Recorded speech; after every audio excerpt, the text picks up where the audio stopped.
গাইবান্ধার সাদুল্লাপুরে সড়ক দুর্ঘটনাকে কেন্দ্র করে গ্রামবাসীর সাথে পুলিশের সংঘর্ষের মামলায় পুরুষশূন্য হয়ে পড়েছে দুটি গ্রাম। স্থানীয়দের অভিযোগ, প্রায় প্রতি রাতেই বাড়িতে বাড়িতে অভিযান চালাচ্ছে পুলিশ। অনেককে মারধর এবং ভয়ভীতি দেখিয়ে টাকাও নেওয়া হচ্ছে। পুলিশ এসব অভিযোগ অস্বীকার করলেও বিষয়টি সমাধানের আশ্বাস দিয়েছেন স্থানীয় সংসদ সদস্য আসাদুজ্জামান মামুনের তথ্য ছবিতে ডেস্ক রিপোর্ট। গেল 21 ডিসেম্বর গাইবান্ধার সাদুল্লাপুর উপজেলার জামালপুর ইউনিয়নের চেয়ারম্যান নুরুজ্জামান মণ্ডলের মাইক্রোবাসের ধাক্কায় আহত হন রেনু বেয়া নামে এক নারী। এ ঘটনায় চেয়ারম্যান ও তার মাইক্রোবাস আটক করে স্থানীয়রা। খবর পেয়ে গ্রামবাসীর উপর লাঠিচার্জ করে পুলিশ। এক পর্যায়ে সংঘর্ষে জড়ায় পুলিশ ও গ্রামবাসী।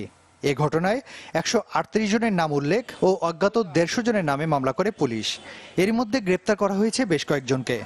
আর গ্রামে কোনো একটা লোক নাই, একটা ছেলে যে থাকবে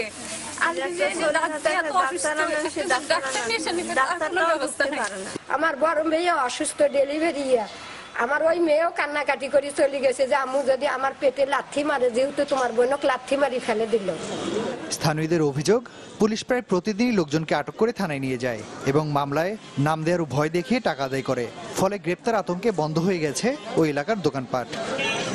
বই দিবে, বাচ্চারা স্কুলে যাইতে পারে না, পুরুষ মানুষ নয়, আমরা কেমন করে ভর্তির টাকা দেই। এই ঘরে তো আসি ধাক্কা দেয়, ও ঘরে তো আমরা তো আতঙ্কের মধ্যে থাকি। যে বিকেল বেলা হয় সবাই কান কুদিক যে পালায়, রাতের বেলা ভয় তো কেউ থাকে না।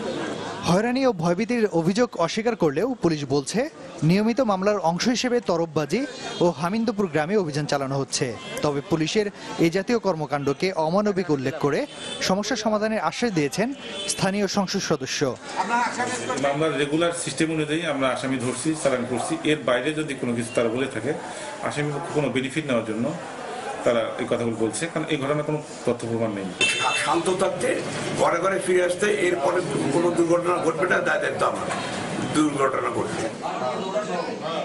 পুলিশি হয়রানি বন্ধ ও নিরাপত্তা নিশ্চিতের দাবি জানিয়েছেন ভুক্তভোগীরা। Desk report, channel 24।